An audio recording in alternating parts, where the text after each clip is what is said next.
Olá, boa noite. Seja muito bem-vindo ao Jornal O Norte, do Sistema O Norte de Comunicação.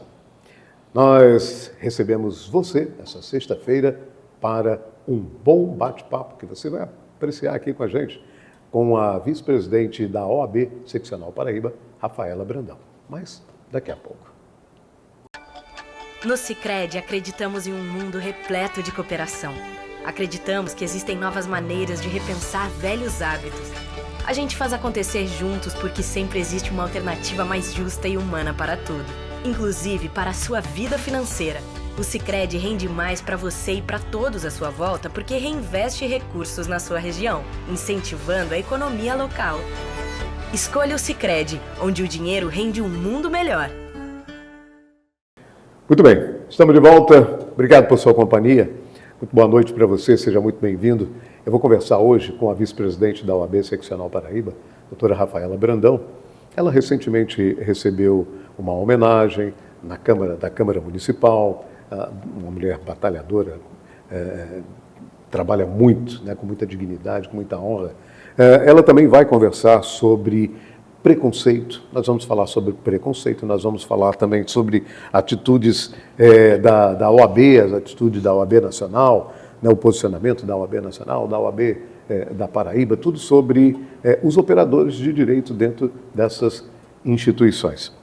Doutora Rafaela, primeiro quero lhe agradecer, muito obrigado por ter aceito o convite e que eu também posso até dizer colega, sim, porque a doutora Rafaela também é jornalista, então domina bem os assuntos, né? E eu gostaria de, lhe recebendo, querer saber exatamente sobre essa homenagem que você recebeu justamente de forma muito justa, né? Que foi a maior comenda da Câmara Municipal de João Pessoa, na última segunda-feira agora. Isso. Muito boa noite, seja bem-vinda. Boa noite a todos que nos assistem. Eu que tenho que dizer que é uma imensa honra estar aqui nesse programa com Aldo Schuller, né? Como ele disse, somos colegas também aí do jornalismo e eu era estudante ainda quando o Aldo já era Aldo Schuller. Então, para mim, é uma grande honra estar aqui hoje com você. Com relação a essa homenagem, foi uma surpresa, né, que um amigo e vereador, Emmanuel Santos, me fez e que eu não... Até agora, eu confesso que a ficha não caiu, viu, Aldo? Porque foi muita emoção, foi uma tarde que eu nunca imaginei, né, de ter em um espaço tantos amigos e tantas pessoas que caminharam comigo, que estiveram comigo durante vários momentos da minha vida, seja no trabalho, a minha família, na ordem, enfim, na minha graduação, na minha infância. Então, assim, foi uma homenagem realmente muito marcante, né? Eu recebi a medalha Joacil de Brito, né, por serviços jurídicos, enfim, prestados aí à comunidade jurídica, e eu não tenho palavras, foi um reconhecimento, né, um reconhecimento pela minha dedicação, porque eu fiz por amor, fiz de coração, né, foram 3 anos aí, estamos chegando ao fim esse ano, né, de uma gestão à frente da vice-presidência da Ordem, e que foi um grande desafio, né, quando eu cheguei na OAB, nesse cargo, para mim era algo que era impensável para uma mulher de origens, né, como são as minhas. Eu cresci num ambiente familiar assim, de muito amor, mas eu não tinha herança jurídica, né, uma mulher de posses, de apadrinhamentos políticos, não. Eu era uma filha de 2 trabalhadores, né, e que o legado que eles deixam para mim são os estudos. A dedicação à educação, a me formar, a estudar, enfim. Então, receber uma medalha dessa, tomando como referência um homem, né, que foi um grande advogado, sim, um político renomado, um escritor. Porque, nacionalmente, diga-se de passagem, né? Então, para mim, foi algo assim, realmente é indescritível. A emoção, olha, quem participou daquela tarde, os depoimentos que eu recebo, olha, foram litros de lágrimas, viu, Aldo? Litros de lágrimas. Eu disse, olha, secou o baú das lágrimas de 2024, porque foi assim, demais. Foi uma tarde belíssima e eu me sinto muito honrada. Levando para a OAB esse seu trabalho, essa honraria que você recebeu, como é que você encara o seu trabalho na OAB, esse trabalho que você vem desenvolvendo nesses 3 anos? Veja bem, Aldo, é um trabalho, primeiramente, esse trabalho na OAB de diretoria, né, é um trabalho voluntário. Uhum. Muitas Sim. pessoas, né, a comunidade, enfim, não sabem. Elas perguntam, mas quer dizer que você não ganha nada? Veja, eu falo de pecúnia, de salário, de contraprestação. Sim. Não, isso a gente não recebe. A gente tem visibilidade, né, estamos nos espaços, né, conhecemos muitas pessoas, é diferente. Né, o ganho é outro, é um reconhecimento por um trabalho que você está realizando, né, a sua dedicação, né, pela advocacia, pela classe. Mas a gente trabalha muito, porque fora da ordem existe uma vida.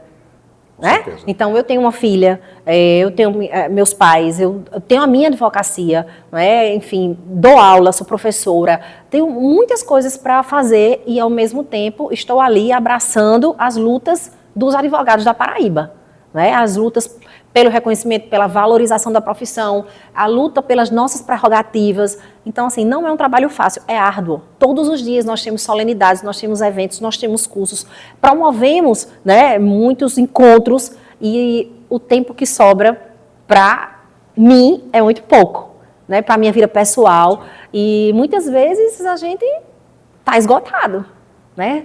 Então, assim, tem momentos que eu pelo menos penso, meu Deus, foi uma provação na minha vida, porque estou ali junto da classe lutando, mas não é fácil, porque a gente também tem um cenário dentro da política de ordem, como existe em qualquer lugar, não é? Que muitas vezes os pensamentos são diferentes, as ideias são diferentes, então a gente precisa se posicionar, não é? A gente enfrenta muitas pessoas para defender os nossos, né? A gente enfrenta muitas pessoas para defender os nossos, e existe essa questão do tempo, de gerenciar o tempo, que não é fácil. Então, foi uma missão que me foi dada e que eu acho que eu cumpri, não é? Assim, tentei cumprir a altura da advocacia, tentei levar um pouco de humanização para dentro da ordem, porque eu digo sempre que a OAB, ela faz parte da sociedade, ela não está acima dela. É lógico que o nosso carro-chefe, enquanto entidade de classe, é cuidar e abraçar a advocacia. Porém, a gente não pode deixar de lutar pelos direitos humanos e as causas sociais. E qual é o papel exatamente da OAB nesse processo de causas sociais? Nós temos diversas comissões, Aldo, que lutam pelos direitos das minorias. Não é? A gente tem a comissão em defesa da criança e do adolescente, a gente tem uma comissão em defesa dos direitos dos autistas. Não é? Nós temos uma comissão antirracista que luta contra o preconceito, a discriminação, que eu fui presidente, né, por 2 anos. Nós temos uma comissão de direitos humanos, inclusive a nossa casa, né, a Ordem é conhecida como a Casa da Cidadania e dos Direitos Humanos. Né? Quando nós fazemos o nosso juramento, né, que eu fiz há 20 anos atrás, está lá escrito no nosso juramento. A gente não pode esquecer dos direitos humanos, a gente não pode esquecer da justiça social. Então, é nossa missão também. Então, quando a gente faz esse trabalho de humanizar, eu acredito que se completa. A gente está trabalhando pela classe, mas a gente também está ali reafirmando o nosso compromisso enquanto cidadão, enquanto parte da sociedade, porque nós somos um exército, Aldo. Hoje, no país, somos 1.300.000 advogados, ou um pouco mais já. Então, a gente pode fazer muito pela sociedade. Quando se fala em direitos humanos, essa semana o Brasil foi surpreendido pelo ministro, né, dos Direitos Humanos, que acabou saindo do cargo que exercia exatamente por ser acusado de assédio. Se eu não me engano, foi isso mesmo? De assédio, Sim. Exatamente. Um ministro dos Direitos Humanos ser acusado de assédio já é um negócio muito complicado. Que opinião a senhora tem sobre isso? Aldo, veja bem, é um assunto muito delicado. Bastante. Muito delicado. É uma temática que, infelizmente, ainda se encontra entre nós, e as mulheres são as maiores vítimas. E eu falo isso com convicção, porque dentro do nosso sistema de ordem, nós lutamos também contra o assédio moral, sexual, contra a discriminação. Inclusive, em 2023, com a luta grande de doutora Cris Damasceno encabeçando esse exército de mulheres. Ela é a presidente da nossa Comissão Nacional, né, da Mulher Advogada. Conseguimos aprovar uma lei, né, 14.612/2023, que suspende as credenciais dos advogados que são condenados por assédio moral e assédio sexual. Então, quando existe a necessidade de uma lei, quer dizer que nós ainda temos essa problemática muito latente entre nós, né? Então, veja só, independentemente do cargo, independente da autoridade, sendo um ministro ou não, a gente precisa apurar.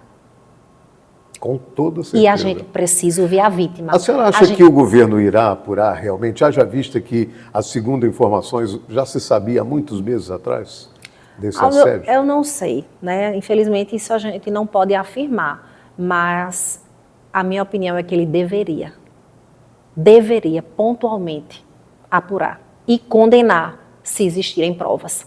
Porque é como eu estou lhe dizendo, não interessa a autoridade. Ao contrário, quando se trata de uma autoridade, aí é que nós temos o dever de ter um maior compromisso na apuração, que é para dar o exemplo. Exatamente. Né? O exemplo vem de cima. Né? Exatamente. Né? Nós temos casos e casos dentro dos nossos ambientes de trabalho. A gente vê isso no dia a dia ainda. Muitos casos de assédio moral e que é muito difícil comprovar. Muito difícil. Eu acho que até mais difícil, às vezes, do que o sexual. Né? Porque o sexual a gente ainda tem um corpo de delito, a gente ainda... Mas o pior que o ainda moral... até uma outra ministra, né? Infelizmente, são dois tipos penais que eu me solidarizo muito com as vítimas, porque é difícil provar, é muito difícil. Aldo, olha, muitas vezes o assédio moral, se você não tem testemunha, como você prova? Como você prova que alguém que tem poder está hierarquicamente acima de você, está lhe assediando? Você não tem uma foto. Muitas vezes você não consegue um vídeo, você não consegue... É a sua palavra contra da pessoa. Contra da pessoa, exatamente. Então, assim, são tipos penais, infelizmente, que causam desastres emocionais, psicológicos nas vítimas, assim, irreparáveis. Porque muitas vezes uma indenização é muito pouco, pelos traumas que você fica. Pelo dano que causou. Exatamente. Né? Então, assim, um escândalo desse no país precisa ser apurado e com muito rigor. Essa é a minha opinião. A gente pode dizer que assédio moral é igual a um assédio sexual? A gente pode, ou racial, que seja, a gente pode fazer um parâmetro? Não? Ou tudo é um sofrimento do mesmo nível? Aldo, eu acredito que causam traumas, logicamente, não na mesma proporção, mas são traumas que as vítimas vão precisar realmente de tempo, sabe? Porque tudo depende da continuidade, não é? Por quanto tempo você foi assediado. Um trabalhador, por exemplo, não é? Uma trabalhadora que está sendo assediada ali todos os dias, durante 6 meses, 1 ano, não é?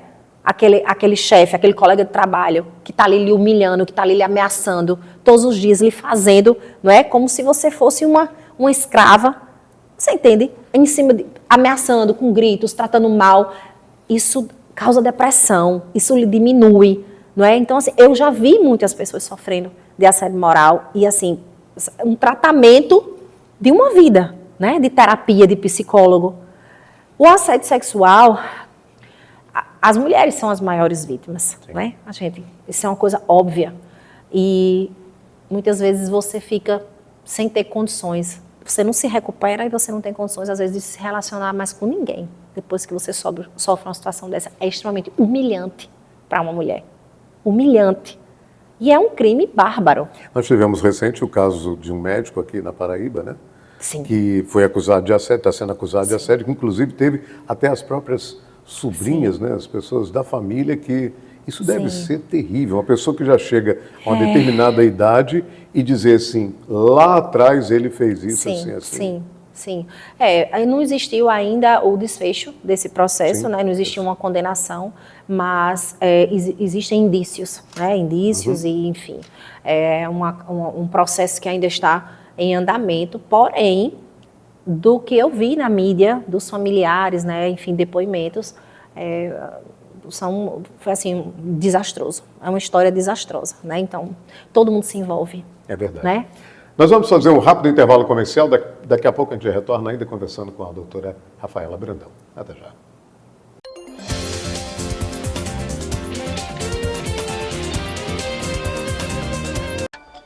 No Sicredi, acreditamos em um mundo repleto de cooperação. Acreditamos que existem novas maneiras de repensar velhos hábitos.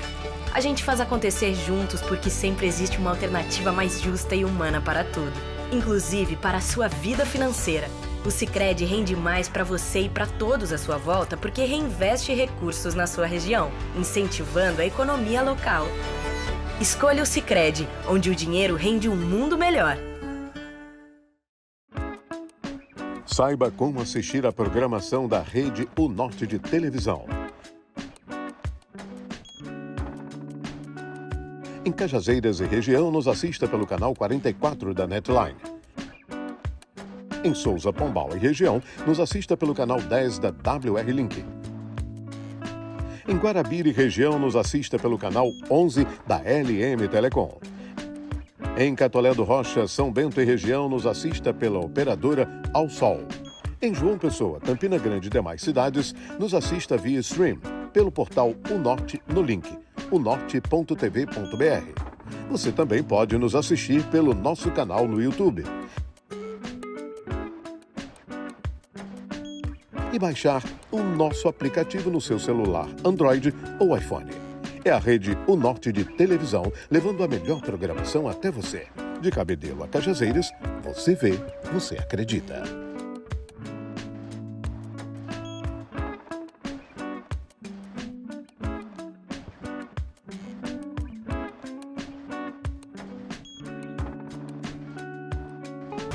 A Paraíba investe na cultura. O governo realizou reformas no Espaço Cultural, no Teatro Santa Rosa e na Fundação José Américo, além de entregar os museus do artesanato da cidade de João Pessoa e da PM. Construiu o Centro de Referência da Renda Renascença em Monteiro.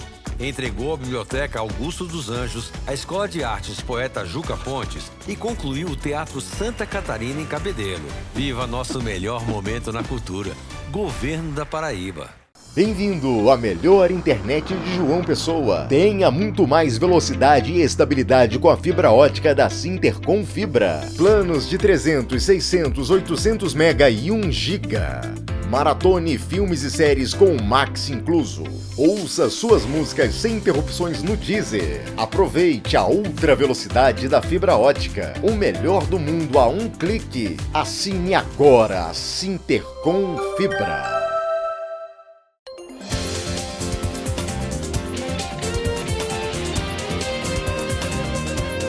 Bom, estamos de volta com o Jornal O Norte, conversando com a vice-presidente da OAB Seccional Paraíba, a doutora Rafaela Brandão. Doutora Rafaela, a gente falava sobre assédio, a gente falava sobre um ministro, né, que teve essa acusação contra ele, mas aí entra também agora uma pessoa que o vai substituir, que foi bem colocada pelo governo como sendo uma mulher de cor preta, mas que já entra com a ficha de ela é ré, numa ação de improbidade, acusada de superfaturar uma compra em Minas Gerais, me parece, de uniformes. Aí entram dois assuntos para a mulher do direito que a senhora é. O fato do direito ela ser acusada, já entra no Ministério com essa acusação, me parece que tem vários processos contra ela, e também por ser uma mulher preta, como se diz. Entra no momento substituindo uma pessoa dos direitos humanos.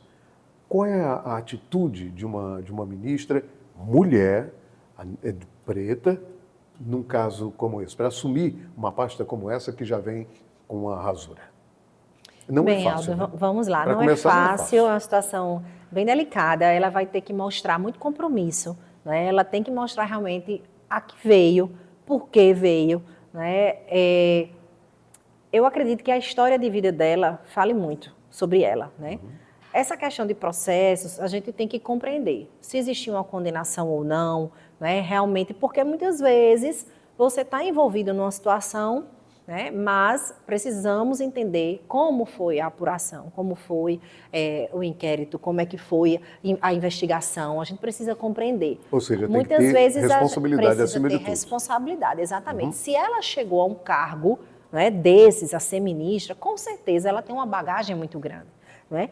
E eu defendo muito nesses espaços hoje de poder, nesses espaços de decisão, pessoas que vêm de uma história dentro de uma formação, de uma instrução. Né? Precisam ter bagagem, realmente, formação, porque já existia um tempo que era muita indicação política. Tudo era indicação política. Muitas pessoas não tinham nenhuma base, não sabiam nem por que estavam naquela cadeira, né? Mas porque alguém indicou, então estou ali para fazer um lobby, para de repente ganhar votos para alguém, né? Então eu prezo sempre por observar as pessoas pelo lado profissional. Então a gente tem que entender qual é o currículo dela. Ela realmente tem preenche todos os requisitos, critérios, os requisitos para ser uma ministra. Ela foi condenada? Não foi? Teve oportunidade de defesa? Eu acho que o que existe muito é o pré-julgamento. A gente pré-julga muito as pessoas, né? Então, assim, já foram vasculhar a vida dela, já viram que tem alguns processos e tudo, mas existe, eu acredito, assim, a escolha dela veio dentro de uma conduta de vida que ela tinha, porque um governo não vai escolher um ministro simplesmente do nada, porque ele vai ser investigado e vão sacolejar a vida dele para entender quem ele é. Então, eu acho que ela tem, sim, condições de assumir essa pasta, não é? Por ser uma mulher negra, é uma representatividade, existe a importância nesse simbolismo, mas aquilo que a gente deve priorizar é a base que ela tem. Se ela preenche os requisitos, se ela é uma pessoa que tem uma história de luta, de vida, dentro dos direitos humanos, se ela entende o que é o movimento social, se ela compreende a luta das classes, eu acho que ela tem condições de assumir. E essa questão dos processos é como eu lhe disse, não vamos pré-julgar, né? Vamos entender, existem condenações, por que ela foi condenada? Né? Enfim, eu acho que a gente precisa pré-julgar menos as pessoas, dar uma chance para ela. E como é que a senhora vê a parte já do preconceito racial? Bem, com relação a ela. Eu, por exemplo, particularmente, eu abomino isso. Aldo, deixa eu trazer essa história do racismo. Deixa eu trazer para minhas bases. Aliás, preconceito de todas as formas, eu não gosto. Deixa eu trazer para as minhas bases essa pauta. Veja só, antes de dezembro de 2020, a gente tem um Conselho Federal na OAB que é formado por 81 conselheiros, tá? Uhum. Então, antes de 2020, nós tínhamos apenas um único conselheiro negro. Um único conselheiro negro dentre 81 pessoas. Veja, conselheiros que representam os 27 estados do Distrito Federal, ou seja, tinham conselheiros da Bahia, do Rio de Janeiro, que foram aqueles estados primeiros, né, que receberam, enfim, toda a história da escravidão, foram capitais do país, enfim. Então, assim, a população é predominantemente negra, né, mas nem isso. Então, de 81, nós tínhamos um conselheiro. E esse conselheiro foi que levantou essa bandeira. Como é que num país inteiro que elegem conselheiros federais, que mandam aqui para o Conselho Federal, cada estado traz 6 conselheiros e eu sou o único negro. Como assim? Ou seja, veja bem, dentro da nossa ordem, nós tivemos que, nos bastidores, organizar um movimento para que hoje tenhamos cotas. Nós temos cotas. A senhora é a favor? Eu sou fruto de cota. A favor de cota? Eu sou a favor de cota, porque cota não é privilégio. Cota é reparação, Aldo. Você acha... Nós não somos todos iguais? Precisaria de cota? Se fôssemos porque todos iguais, Aldo... A pessoa negra é tão inteligente quanto a pessoa branca, exatamente. A pessoa branca é tão inteligente quanto exatamente, a pessoa negra. Mas é como o Viola Davis diz. Veja, só existe movimento quando as pessoas negras se unem, quando a mulher negra se une, quando a gente grita. Isso é verdade. Nós onde estamos na sociedade, Aldo? Onde nós estamos? Nas bases. Nós estamos nas comunidades. Nós estamos em profissões periféricas ainda, subalternas. A nossa origem, nós fomos feitos, o povo negro foi feito para servir. Você entende? Para servir. Então, hoje em dia, ainda é uma luta muito grande. Quando eu vejo nas faculdades, que eu sou professora, quando eu vejo nas faculdades os alunos negros sentados, para mim, gente, frutos de quê? De luta. De luta.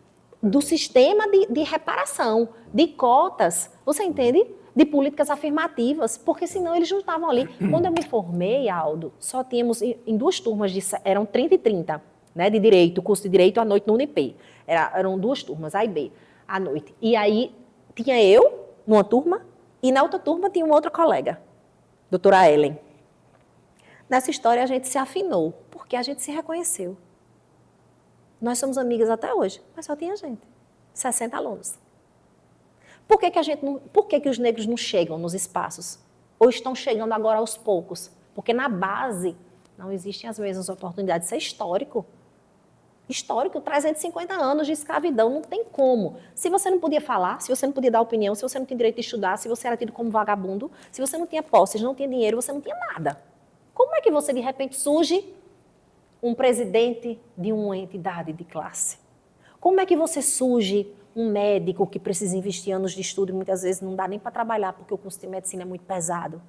Como é que você surge um advogado de uma ordem que 90 anos, branca, elitista e masculina? Como é que surge uma mulher preta? Como essa ministra, por exemplo, como a Rafaela Brandão, como é que surge? Inclusão, políticas de inclusão. Essa que está aqui, que vos fala, jamais teria chegado nesse cargo se não fosse dessa forma, se não fosse uma gestão que, à época, prezava pela inclusão, quando eu fui convidada para assumir esse cargo. Se não fosse esse sistema de cotas, hoje nós temos, lá em 2020 também, não só elegemos, fizemos um movimento para eleger as cotas 30% para a advocacia negra, mas como também para as mulheres. 50% das cadeiras hoje da ordem são para mulheres. Então, hoje é 50 e 50. Por que a mulher sofre tanta discriminação sendo Mas um não é ser muito tão diferente. sublime? A história da mulher não é muito diferente da história do negro. A gente nem votava, Aldo. A mulher é um ser sublime. A gente doutora não votava. O nosso Rafaela. CPF, há uns anos atrás, era o CPF do marido. A gente só sorria, só falava se o marido permitisse. Trabalhar fora, quando a gente começou a trabalhar fora? Né? Se a gente vai, eu dou sempre esse exemplo para os meus alunos, se a gente chega no interior, qualquer cidade do interior, qualquer uma, e vai na Câmara dos Vereadores, tem as fotos. Não tem as fotos dos vereadores e dos prefeitos? Quantas mulheres a gente vê? Uma, no máximo 2, aquelas fotos preto e branco, né? Aonde estavam essas mulheres? Eram professoras. Começaram pela Secretaria de Educação. Se achar 1 ou 2 no máximo. E às vezes você não vê nenhuma. Então, a mulher, pelo instinto de mãe, do cuidar, o máximo que ela conseguia era ser professora. Fora isso, não era bacana, não era bonito uma mulher estar trabalhando fora. Você entende? Então, assim, a gente lutou muito para a gente chegar aonde estamos hoje com essas políticas afirmativas. Senão, se não fosse as políticas, não chegariam. Jamais, jamais, Aldo. Doutora Rafaela, nós estamos chegando ao final do nosso bate-papo, mas eu queria uma análise da senhora. Sim. OAB Paraíba, OAB Nacional. Bem, vamos lá. O sistema de ordem é um sistema muito... como é que eu posso dizer? Protetor, né? Protetor para advogado, protetor para a advocacia em geral, enfim. Foi, assim, uma experiência muito rica. Muito rica. Entender como ele funciona, né? Eu fiz muitos amigos e passei a admirar mais ainda o sistema. Porém, é muito desafiador, porque é uma instituição que ela é uma instituição que funciona, tem uma hierarquia, não é? Nós temos, é um sistema complexo, assim, nós temos temos a Escola Superior da Advocacia, nós temos o Tribunal de Ética, não é fácil a gente apurar, investigar um outro colega, não é? Os nossos pares, mas assim, é um sistema que a gente investe nele, o advogado paga a anuidade e a gente quer um retorno. E eu vejo que se tiver vontade, se os diretores, se existir vontade, a gente faz pelo advogado. Nós temos uma caixa de assistência muito forte. Não é? Na pandemia, quantos auxílios os advogados não pediram? Fecharam os escritórios, os advogados realmente caíram assim, em ruína. Né? Então, assim, eu vi a diferença que a Caixa de Assistência fez na vida dos advogados. Né? A gente tem auxílio para a mulher lactante, a mulher grávida. Então, os esportes, faz diferença a Caixa. Nós temos, por exemplo, mais de 500 convênios dentro de João Pessoa. Então, a gente chega numa farmácia, chega numa loja, a gente apresenta a carteirinha, pergunta se tem convênio, tem desconto de 20%, 15%. Então, é um sistema que ele pode funcionar, sim, em prol da advocacia, seja a ordem local ou seja o Conselho Federal. É um sistema só e que precisa caminhar em sintonia para funcionar. Né? Agora, é como qualquer sistema político. Precisa ter vontade, e não vontade individual, mas uma vontade coletiva, participativa e horizontal, porque se você olha para alguém de cima para baixo, Aldo, não funciona. Nós somos todos pares ali. Então, eu preciso olhar para o meu colega, seja ele o presidente da ordem, ou seja ele um advogado que não faz parte. Não faz parte, que eu digo, das comissões, não faz parte da diretoria, um advogado que paga a sua unidade. Seja ele lá um sertanejo de Cajazeiras, ou seja um advogado que atua aqui. O Poder Judiciário será sempre questionado por ser dali é que saem as decisões sobre a vida do cidadão? Sim, Aldo, ele será sempre questionado. Sempre, porque o Poder Judiciário, ele dá o norte na vida das pessoas. Você recorre, o cidadão recorre ao judiciário, né, geralmente pedindo socorro. Né? As pessoas têm medo, as pessoas ainda relutam, né, em ir para uma audiência, tem medo, não frequenta. Né? Eu vi uma mudança agora no TRT muito grande. Por exemplo, estou dando um exemplo para você compreender. O TRT é um tribunal, como qualquer outro, né? E tem as suas funções, né, jurisdicionais, enfim. Porém, eu vi uma mudança, porque eu participei muito no último ano, no ano passado para cá, em várias ações que eles fizeram sociais. E assim, eu vi pessoas assim simples lá dentro, indígenas, eu vi o povo quilombola, e eu vi como o olhar do cidadão mudou. Eles entraram no tribunal, não tem aquela coisa, eita, o tribunal está ali, o juiz está ali, e eu estou aqui e eu tenho medo, né? É sempre assim. Então, se o judiciário, com essa missão que tem, né, de abraçar o pedido de socorro das pessoas, compreender que precisa também se humanizar mais, eu acho que vai ser questionado, mas ele vai estar mais próximo, entende? Do cidadão. Então, eu acho que precisa ter essa junção. E o Poder Judiciário é formado por muitos personagens. A gente tem os serventuários da Justiça, nós temos os advogados, os promotores, os juízes. Então, assim, é algo grande e que precisa se aproximar mais da população. Né? Então, eu acho que é uma mudança também assim, de mentalidade, de consciência. Eu já vejo muitas ouvidorias sendo criadas nos tribunais. Eu vejo muitas ações do CNJ, né, em favor, assim, campanhas em favor das mulheres vítimas de violência, né? A gente tem Agosto Lilás, a gente tem... eu vejo muita coisa acontecendo, né? Mas ele vai sempre ser questionado porque é a ele que a gente recorre quando precisa. A justiça é justa? Aldo, a minha esperança enquanto jurista, enquanto advogada, é que esse seja sempre o propósito de todos aqueles que compõem o sistema de justiça. É o que eu posso lhe dizer. Porque, às vezes, é relativo. Né? Uma sentença vai ser para você positiva e para mim vai ser negativa. Né? Você vai julgá-la como injusta e eu vou julgar como justa ou vice-versa. Mas o que eu levo no meu coração é que eu preciso acreditar nela. Porque eu sou advogada e eu luto por isso. Muito bem. Eu conversei com a doutora Rafaela Brandão, vice-presidente da Ordem dos Advogados da Paraíba, a quem agradeço imensamente. Só tem um detalhe. O assunto sobre direitos, sobre justiça, é imenso. Nós conversamos aqui uma vírgula, um ponto. Diante de tanta coisa, de tanto assunto, o Brasil hoje respira justiça. uma ação de um juiz que o outro não gostou, do próprio ministro da Suprema Corte, o outro gostou, o outro não gostou, o outro aprovou, o outro não aprovou, afinal de contas é a população que passa por tudo isso, né, que sofre isso ou aquilo, que é beneficiada com isso ou aquilo e tal. Então, a justiça será sempre debatida e o que nós conversamos foi muito pouco. Eu queria convidá-la a retornar num outro momento para que a gente possa ainda continuar falando, porque a doutora Rafaela falou com muita propriedade. Obrigado, viu? Eu que agradeço. Muito obrigada, Aldo, pela oportunidade e a todos que estão em casa nos ouvindo. Muito obrigada. E voltarei, com certeza. Tá bom, tá feito o convite. Obrigado. Nós ficamos por aqui. Obrigado pelo carinho, obrigado pela audiência. Um excelente final de semana para você. Uma boa noite e até a próxima sexta-feira. É claro que a gente espera por você. Até lá.